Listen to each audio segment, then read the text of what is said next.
दोस्तों target study है क्योंकि आज के शानदार वीडियो में मैं सौरभ गुप्ता आप सभी का तहे दिल से स्वागत करता हूं। आज के इस वीडियो में एक इंपॉर्टेंट चीज डिस्कस करने वाला हूं कि आप आरओ के पेपर में किस तरीके से तुक्का लगाकर भी क्वेश्चंस को सही कर सकते हैं। और जो लोग इस वीडियो को पूरा देखेंगे वो पाएंगे कि प्रैक्टिकली ये चीज पॉसिबल है और आपके कुछ नंबर बढ़ ही जाएंगे, कम नहीं होंगे। लेकिन इस वीडियो को शुरू करने से पहले आपको एक चीज बता देना चाहता हूं कि यहाँ पर जो तुक्का मारने की टेक्निक हम बताने वाले हैं ये उनके लिए नहीं है जिन्होंने पूरे साल कुछ भी नहीं पढ़ा है, जिन्होंने कोई तैयारी नहीं करी, उनके लिए नहीं। रीजन उसका यह है समझना, क्योंकि आरओ के पेपर में टोटल 200 क्वेश्चंस पूछे जाते हैं। अब 200 क्वेश्चन आप अगर ब्लाइंडली तुक्का मारेंगे तो ये चीज टेक्निक वहां पर वर्क नहीं करेगी। जिसने तैयारी नहीं करी है उसके लिए ये वीडियो नहीं है। ये वीडियो उन लोगों के लिए है जिन लोगों ने पढ़ाई तो करी है, आखिरी के समय में कुछ महीने पढ़ पाए हैं, पूरे साल नहीं पढ़ पाए थे, या कुछ कमी रह गई है जिनकी तैयारी में। यानी कि ऐसे लोग जो लोग कट ऑफ के बिल्कुल पास में हैं, अगर उनको थोड़े से नंबर और मिल जाए तो शायद उनका कट ऑफ निकल सकता है। ऐसे लोगों के लिए वीडियो बनाई गई है। यानी कि आप केवल कुछ क्वेश्चंस के लिए रिस्क लेना चाहते हैं, तब आप किस तरीके से तुक्का मारोगे। रीजन इसका समझना कि जैसे मान लो आरओ 2021 का पेपर जब आया था तो पिछले साल आपको भी मालूम है कि 127 नंबर कट ऑफ गई थी। और अगर हम जीएस का एग्जांपल लें तो जीएस में अगर आप 85 क्वेश्चन सही कर देते हो तो बिल्कुल सही बात है, तो फिर आपका कट ऑफ निकल जाएगा। 85 क्वेश्चन सही करने पर कट ऑफ निकल सकता है। लेकिन अगर मान लो आपको केवल 60 क्वेश्चन आते हो, या मान लो आपको केवल 70 क्वेश्चन ही आते हो, इससे ज्यादा क्वेश्चन आप कर ही नहीं पा रहे हो, तो उस केस में क्या होता है कि अगर थोड़ा बहुत पेपर में रिस्क ले लो, थोड़े बहुत क्वेश्चन में अगर आप तुक्का मार दो और वो सही हो जाए तो आपको 70 से 85 पहुंचाया जा सकता है। ऐसे लोग इस वीडियो को जरूर देखें, वो 70 से 85 चले जाएंगे जिस तरीके से मैं चीजों को बताने वाला हूं। और ये पिछले साल कई लोगों ने किया भी है और पॉसिबल भी है। यानी कि हम आज के इस वीडियो में कैलकुलेटेड रिस्क किस तरीके से लेना है वो उसके बारे में डिस्कस करेंगे। आगे बढ़ते हैं। सबसे पहले ये देखो कि इस बार जो आरओ का एग्जाम होने वाला है उसमें पहले से माइंड प्रिपेयर करके जाओ। 6 टाइप के क्वेश्चन इस बार सिलेबस में इंक्लूड करे गए। जो जब से ये नया पैटर्न शुरू हुआ है तब से 6 तरीके के क्वेश्चन शुरू हो गए हैं। ऐसा ना हो कि आप एग्जाम के टाइम पर क्वेश्चन पढ़ने में टाइम वेस्ट कर दो। सबसे पहले तो आता है ये सिंगल ऑप्शन वाले क्वेश्चंस, ठीक है। नॉर्मल क्वेश्चन होते हैं, जैसा कि आप जानते हो कि जैसे कि ये सिंपल से क्वेश्चन दिख रहा है और ABCD इसके 4 ऑप्शन है, ये तो नॉर्मल क्वेश्चन हो गया, इसको तो सभी लोग कर लेते हैं। अब आजकल क्या हो रहा है, आजकल एग्जाम में आपसे ये वाले क्वेश्चंस भी पूछे जाएंगे। इनको बोलते हैं लिस्ट मैचिंग वाले क्वेश्चन, ठीक है, लिस्ट मैचिंग वाले क्वेश्चन। तो ये जो लिस्ट मैचिंग वाले क्वेश्चंस हैं इसमें आप ये जो लाइन लिखी है कि लिस्ट 1 को लिस्ट 2 से मैच करिए, इसको पढ़ने में टाइम वेस्ट नहीं करना है। जैसे ही ये क्वेश्चन आएगा आपकी आंखों के सामने आप ये चीज समझ जाओगे कि भाई ये जो 4 ऑप्शंस दे रखे हैं ABCD, इससे हमको इसको मैच कराना कि कौन किससे मैच करता है, इस तरीके से, ठीक है, इस तरीके से आपको मैच कराना होता है। यहां पर देखिए, ठीक है, इस टाइप का क्वेश्चन।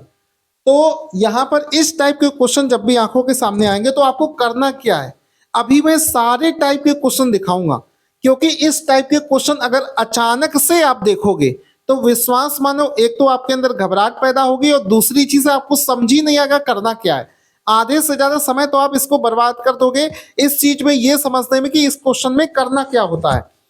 तो यहां पर देखो इस टाइप का जब क्वेश्चन आएगा तो पहली चीज तो, एक सेकेंड मैं माइक को पिन कर लेता हूं। हाँ, जब इस टाइप का क्वेश्चन एग्जाम में पूछा जाएगा तो आपको घबराना नहीं है, क्योंकि जैसे ही क्वेश्चन पर आप देखोगे तो क्वेश्चन देखने से ऐसा लग रहा है कि डरावना सा क्वेश्चन लग रहा है। इससे डरना नहीं है, ये क्वेश्चन बहुत आसान होता है, नॉर्मल क्वेश्चन से भी आसान होता है, लेकिन देखोगे तो डर लगेगा। क्यों डर लगेगा, उसका रीजन ये है कि आपके मन में चल रहा है कि यार इसमें 4 चीजें पूछी गई हैं और हमको ये एक चीज तो आती नहीं है, हम 4 चीजों का आंसर किस तरीके से देंगे, ये आपके मन में चल रहा होता है। लेकिन इस टाइप के क्वेश्चन में क्या होता है, कभी कभी आपको इन चारों में से कोई एक चीज भी पता है तो आप इसको आंसर सही हो जाएगा। जैसे ये क्वेश्चन जब पूछा गया था तो इसमें देखो क्या है कि चूंकि हम सभी लोग यूपी का एग्जाम दे रहे हैं, तो यूपी का आपको पता है कि नरोरा पावर प्लांट जो है ये उत्तर प्रदेश में स्थित है। केवल ये चीज पता थी हमें,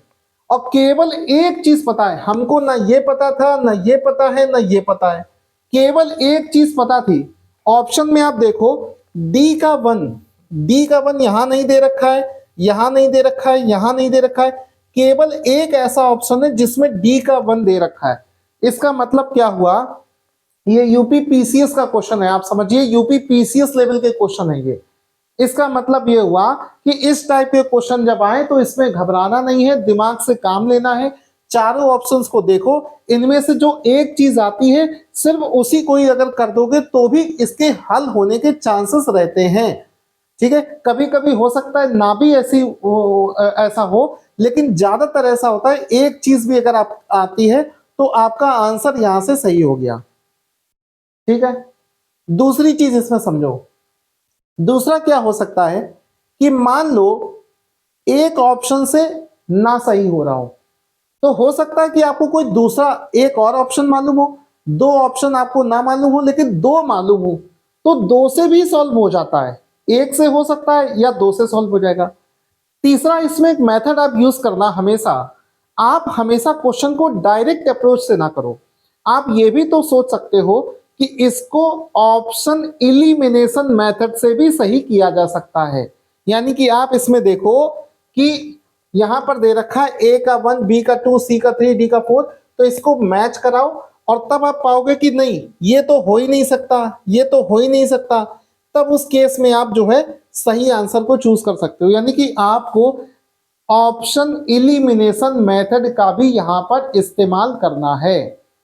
आगे बढ़ते हैं, अभी आपको और तरीका बताऊंगा।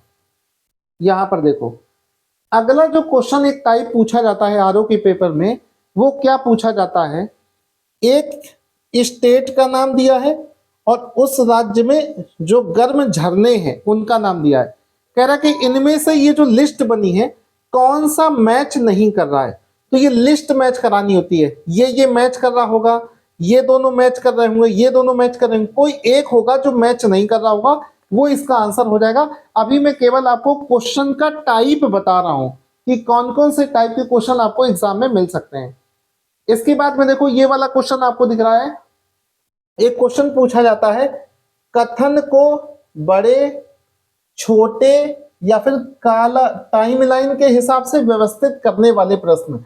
आजकल आरओ के एग्जाम में ये क्वेश्चन बहुत ज्यादा पूछे जाने लगे हैं, जिसमें क्या करता है, इस तरीके से क्वेश्चन पूछा जाता है जिसमें क्या करता है कि कुछ चीजों को उनके कौन सी घटना पहले हुई और कौन सी बाद में हुई, इस हिसाब से चीजों को अरेंज करने को बोल देगा। या फिर कह देगा नदियों की लंबाई को घटते से बढ़ते क्रम में लिखो, या फिर लिख देगा कि अलग अलग शहरों की जनसंख्या को घटते से बढ़ते क्रम में लिखो। इस टाइप के क्वेश्चंस भी एग्जाम में पूछे जाते हैं, तो परेशान मत होना, पहले से माइंड मेकअप करके आपको जाना है कि ये सब भी एग्जाम में पूछा जा सकता है। अब इसमें क्या करना होता है कि सेम वही कंडीशन कि यहां पर जैसे पूछा गया है कि ये चार चीजों को टाइमलाइन के हिसाब से अरेंज करो, ये कालानुक्रम हिसाब से अरेंज करो, इसमें ये पूछा गया है। तो इसमें आप देखोगे तो हो सकता है आपको, देखो साइमन कमीशन नाम सुना सुनाया लग रहा है, जलियांवाला बाग नाम सुना सुनाया लग रहा है, महात्मा गांधी नाम सुना सुनाया लग रहा है, इसके बारे में कुछ नहीं पता है। ठीक है, इसके बारे में कुछ नहीं पता है, तो हो सकता है कि इसमें आपको चारों चीजें ना आती हो, इस चीज को लेकर परेशान कभी मत होना। ठीक है, कोई एक या दो चीज भी मालूम है ना तो भी क्वेश्चन यहां पर आपका सही हो जाएगा। मान लो कि इसमें आपको पता चल गया कि जो सबसे पहले इसके बारे में मालूम नहीं है, आपको मालूम है कि महात्मा गांधी का जो दांडी मार्च था, महात्मा गांधी का जो दांडी मार्च था वो जो है उससे पहले जलियांवाला बाग हुआ है, तो 2 पहले आएगा 3 पहले। इस तरीके से भी आप इसको कर सकते हो, 2 पहले 3, तो 2 ऑप्शंस तो ऐसे ही हट गए। ठीक है, अब समझो मेरी बात। यहां पर आपको एक छोटी सी पॉइंट पता थी, क्योंकि इतने दिन से पढ़ रहे हो, हल्का बहुत तो नॉलेज होना भी चाहिए, बिल्कुल ब्लाइंडली आप तुक्का नहीं मार सकते। तो यहाँ पर क्या है कि आपने ये देखा कि भाई जलियांवाला बाग जो है वो महात्मा गांधी के दांडी मार्च से पहले है, यानी कि वो वाला ऑप्शन सही होगा जिसमें 2 आगे होगा और 3 पीछे होगा। तो यहाँ पर देखो इनमें तो हो नहीं सकता है। ठीक है, 2 ऑप्शंस तो आपके ऐसे ही हट गए। मान लो 2 ऑप्शंस आपके हट रहे हैं, तो यहाँ पर या तो ये सही हो सकता है या तो ये सही हो सकता है। अब इस केस में क्या होगा कि जब आप अपने कट ऑफ निकालने भर की चीजें कर चुके हो और आपको लगता है कि यार कुछ क्वेश्चन से कमी रह जा रही है कट ऑफ निकालने में, तो यहाँ अब अगर आप रिस्क लेने को तैयार हो कि यार हमको 5-6 क्वेश्चन और करने हैं, रिस्क मुझे लेना है, तो कैलकुलेटेड रिस्क इसको कहते हैं कि आपने 2 ऑप्शंस को एलिमिनेट कर दिया। अब आप आंसर जब करोगे तो या तो ए सही होगा या तो बी सही होगा, यानी कि आपके क्वेश्चन गलत होने के चांसेस 50% हैं। यानी कि यहां पर रिस्क बहुत ज्यादा नहीं है। रिस्क कहां पर ज्यादा होता है? जब आप इलिमिनेशन नहीं कर पाते हैं। आपको 4 question, 4 option A B C D में समझ में ही नहीं आ रहा है कि कौन सा सही है, वहां पर रिस्क ज्यादा है। तब अगर आप तुक्का लेते हो, तुक्का कब मारोगे, रिस्क कब लोगे? जब आपको लगता है कि कट ऑफ से 5 से 10 नंबर में पीछे हूं, तो मुझे मजबूरी है, क्योंकि रिस्क नहीं लोगे तो कट ऑफ से क्वालिफाई तो वैसे भी नहीं हो पाओगे। और अगर कट ऑफ क्वालिफाई करना है तो 5, 10, 15 क्वेश्चन का मुझे रिस्क अगर लेना है तो हम कैलकुलेटेड रिस्क की तरफ जाएंगे। आंख बंद करके हम ऑप्शंस पर टिक नहीं करेंगे। तो कैलकुलेटेड रिस्क में वहां पर रिस्क ना लेना जहां पर तुम्हें चारों के बारे में नहीं मालूम है, यानी कि बहुत बड़ा खतरा है। अगर आपको 2 ऑप्शन आपने एलिमिनेशन मेथड से हटा दिए, अब रिस्क कम हो गया। जिस भी क्वेश्चन में आपको लगता है कि 50-50% का रिस्क है, वहां पर आप आगे बढ़कर खेल सकते हो, रिस्क ले सकते हो अगर सिचुएशन बनती है तो। अगर आपको लगता है कि आपने इतने क्वेश्चन कर दिए हैं कि आपकी कट ऑफ निकल जाएगी, तो फिर आपको ये सब नहीं करना है, तब आपको रिस्क नहीं लेना है। लेकिन आपको अगर ऐसा लगता है कि कट ऑफ से 5 नंबर कम है, तो 50-50% यानी कि केवल 2 ऑप्शन है, तो तब आप रिस्क ले सकते हो। मान लो किसी क्वेश्चन में आपने बी आंसर कर दिया, गलत हो गया, किसी क्वेश्चन में आप ए आंसर करोगे तो वो सही हो जाएगा। तो इस तरीके का कैलकुलेटेड रिस्क आप यहाँ पर ले सकते हो। आगे बढ़ते हैं। अगला जो टाइप मिलेगा आपको, वो मिलेगा मल्टीपल स्टेटमेंट वाले प्रश्न। आजकल बहुत ज्यादा पूछे जा रहे हैं। आप विश्वास मानिए, जब से ये लेटेस्ट पैटर्न आया है, 20 से 30% क्वेश्चन आपको यही वाले मिलेंगे। नॉर्मल क्वेश्चन से हटकर ये क्वेश्चंस आपको मिलेंगे। तो मल्टीपल स्टेटमेंट वाला क्वेश्चन भी अचानक से आंखों के सामने आ जाए तो बिल्कुल डरना नहीं है, क्योंकि होता बहुत आसान है लेकिन देख कर डर लगता है। अब इसमें आप देखोगे तो इस टाइप के क्वेश्चंस पूछे जाते हैं। इसमें आपको दिख रहा होगा, जैसे कि ये मान लो क्वेश्चन है कि आधुनिक इतिहास के संदर्भ में कौन सी राष्ट्रवादी नरम दल के नेता थे। 4 ऑप्शंस आपको दे रखे हैं। ठीक है, मल्टीपल, या तो ए और 2 सही है, 2 और 3 सही है, 2 और 4 सही है, 1, 2 और 4 तीनों सही है। तो इस टाइप के क्वेश्चंस भी एग्जाम में पूछे जाते हैं। पहले से माइंड मेकअप करके रखना, और ये ना सोचना कि यार हमको चारों के बारे में पता होना चाहिए। अरे इतने दिन से पढ़ रहे हो, कुछ ना कुछ आपको आता होगा। हल्का सा दिमाग लगाइए, हल्का फुल्का भी दिमाग लगाओगे तो कुछ ना कुछ बात आ जाएगी कि इसमें, जैसे आपको एक चीज पता चल गई कि यार लाला लाजपत राय तो इसमें शामिल नहीं थे, तो ऑप्शन नंबर 2 नहीं होगा और ऑप्शन नंबर 4 भी नहीं हो सकता। लाला लाजपत राय मतलब केवल आपको लाला लाजपत राय के बारे में पता है, तो 2 ऑप्शन आप हटा लोगे। फिर अगर रिस्क लेना है तो इन दोनों में से कोई भी टिक कराओ, 50% ही तो चांस है गलत होने के। और अगर हल्का सा दिमाग लगाओगे, कुछ आपके माइंड में आ जाता है, तो आप देखोगे कि अरविंदो घोष का भी इससे मतलब नहीं है।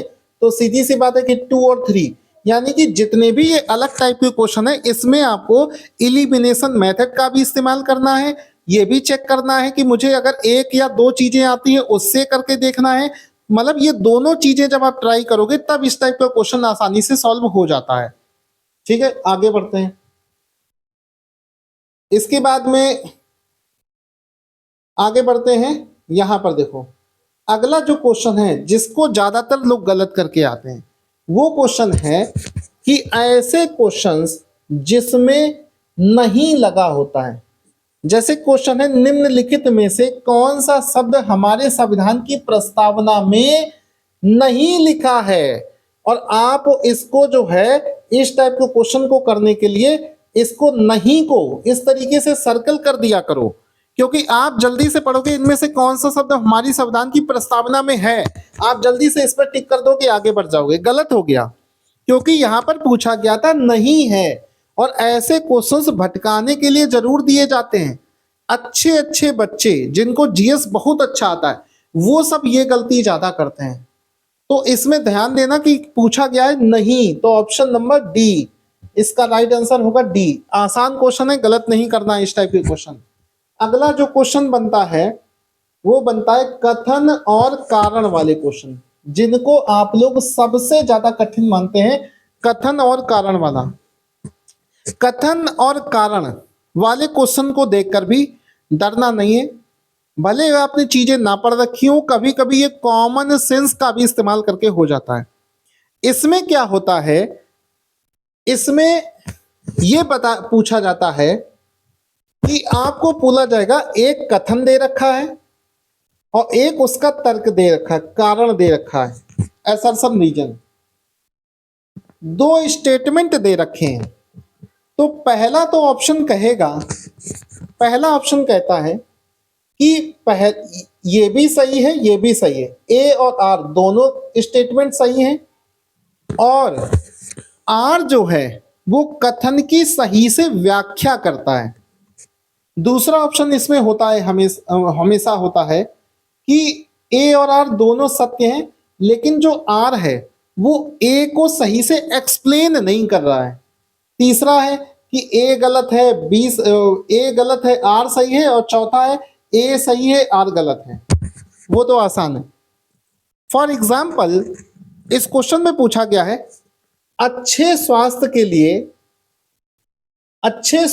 के लिए हमारे शरीर को प्रतिदिन कुछ समय के लिए सूर्य के प्रकाश में रहना चाहिए। तो इसको आप सोच कर देखो, कह रहा है कि आपके अच्छे स्वास्थ्य के लिए आपको प्रतिदिन थोड़ी देर सूर्य की रोशनी में रहना चाहिए। बिल्कुल सही बात है, इसके लिए जरूरी नहीं कि आप सब्जेक्ट पढ़े हो। यानी कि ए सही है, ए सही है, यानी कि पहला सही, यानी कि ये वाला ऑप्शन तो गलत हो गया जिसमें कह रहा है कि ए गलत है, ये ऑप्शन हटा दो। अब कह रहा है, अब पहले स्टेटमेंट के बारे में ना सोचो, अब केवल तर्क के बारे में देखो, इसको इससे जोड़ो नहीं अभी। दूसरा कह रहा है कि सूर्य के प्रकाश की उपस्थिति में हमारे शरीर में विटामिन डी का फॉर्मेशन होता है। ये चीज बिल्कुल सही है कि सूरज से हमारे शरीर में विटामिन डी बनती है, यानी कि आर सही है। तो वो वाला ऑप्शन हटा दो जिसमें कह रहा है कि आर गलत है, ये यानी कि ये भी आंसर नहीं हो सकता है। आंसर या तो ए होगा या तो बी होगा। तो जो चीज नहीं हो सकती है उसको तो पहले हटा दिया करो। तो या तो ए सही होगा या तो बी सही होगा। अब उसमें भी कह रहा है ए और आर दोनों सही है, और नीचे भी लिखा है ए और आर दोनों सही है। आगे लिखा है कि आर जो है वो ए की सही व्याख्या है। तो देखो, अब इन दोनों को जोड़ कर देखो, पहले दोनों को अलग अलग देखा, अलग अलग नजरिए से देखना है, फिर दोनों को आपस में जोड़ कर देखना है। दोनों को जोड़ो, कह रहा है कि हमें दिन में कुछ देर के लिए सूर्य की रोशनी में रहना चाहिए, और उसका एक्सप्लेनेशन क्यों रहना चाहिए, रहने का रीजन क्या है। तो कारण है कि सूर्य से हमें विटामिन डी मिलता है। तो बिल्कुल सही एक्सप्लेनेशन है भाई, रीजन जो है वो सही से एक्सप्लेन कर रहा है। तो ऑप्शन नंबर ए इसका राइट आंसर हो जाएगा। तो इस टाइप के क्वेश्चन को इस तरीके से एनालिटिकल एनालिसिस करते हुए आप सही कर सकते हो। जो चीज आपको लगती है सही नहीं है उसको बिल्कुल हटा दिया करो, फिर आपके पास में 50-50% का चांस बन जाएगा। और 50-50% के चांस में मान लो आपको आंसर नहीं भी आता होगा तो भी आप इस क्वेश्चन में रिस्क ले सकते हो, क्योंकि आपने दो ऑप्शंस को हटा दिए हैं। आप तुक्का मार सकते हो, इसको कहते हैं कैलकुलेटेड रिस्क। आंख बंद करके तुक्का कभी जीवन में नहीं मार सकते हो, आप कैलकुलेटेड रिस्क ले सकते हो। 50% का रिस्क तो बनता है। ठीक है, आगे बढ़ते हैं। ठीक है, तो ये सारे टाइप के अलग अलग टाइप के क्वेश्चंस हैं जो हमने आपको बता दिए हैं। नॉर्मल क्वेश्चन ये होता है। अब देखो, अगर कोई ऐसा क्वेश्चन है जिसमें चार के चारों ऑप्शन आपको पता ही नहीं चल रहे हैं, इस केस में गलत होने के चांस सबसे ज्यादा है। चारों ऑप्शन नहीं पता है, चारों नहीं पता है तो रिस्क नहीं लेना है, उस क्वेश्चन को छोड़ दो। चार में से आपको एक पता है, इस ऑप्शन के बारे में आपसे सुना है, तीन ऑप्शंस के बारे में फिर भी नहीं सुना, तो भी रिस्क मत ले लेना, क्योंकि तीन में रिस्क लेना तब भी भारी पड़ जाएगा। अगर आप रिस्क लेना चाहते हो तो केवल तब लेना जब आपको दो पता है कि इन दो में आंसर हो सकता है, इन दो में आंसर हो ही नहीं सकता, तब आपके गलती होने के चांस जो है 50% होंगे। इस केस में आप चाहे तो कैलकुलेटेड रिस्क ले सकते हो, वो भी कब? जब आप कट ऑफ के बिल्कुल पास में हो। 85 नंबर अगर चाहिए कट ऑफ के लिए और आप 75-78 के आसपास में हो, तो मन में आपके ख्याल आएगा यार इतने कम क्वेश्चन में सिलेक्शन तो वैसे भी नहीं होना है, तो चलो यार एक बार रिस्क ले लें, तब ये काम आपको करना है। अगर कट ऑफ निकल रही है तो और अच्छी बात है। इस तरीके से आपको परफॉर्म करना है, इलिमिनेशन मेथड का यूज करना है, क्या चीज नहीं हो सकती उसको सोचते हुए चलना है। इस तरीके से करोगे तो आपको जितने चारों टाइप के क्वेश्चंस बताए हैं, आई होप उससे आपको कवर हो जाएगा। एग्जाम देने के बाद में सबसे पहले आप मुझे मैसेज करना व्हाट्सएप पे, पेपर आपका कैसा हुआ, जितना हमने आपको पढ़ाया वहां से कितना आपको मदद मिला, ये सब कुछ आप मुझे व्हाट्सएप पर लिखकर भेज सकते हैं। Thank you so much guys, all the best. मन से एग्जाम दीजिए, कॉन्फिडेंस के साथ में एग्जाम दीजिए, आपका एग्जाम निकलेगा। आखिरी में एक चीज और आपको बता देता हूं, जिन लोगों ने पूरे साल कुछ नहीं पढ़ा है, जिनको तुक्का ही लगाना है, तो केवल तुक्का लगाना है, तो ज्यादातर क्वेश्चन का आंसर बी या फिर सी होता है। तो ये उनके लिए जिन्होंने पूरे साल कुछ नहीं पढ़ा है, मैं रिकमेंड नहीं करता हूं ऐसा करना, लेकिन अगर जरूरत पड़े तो बी और सी में तुम ऐसा रिस्क ले सकते हो। जय हिंद।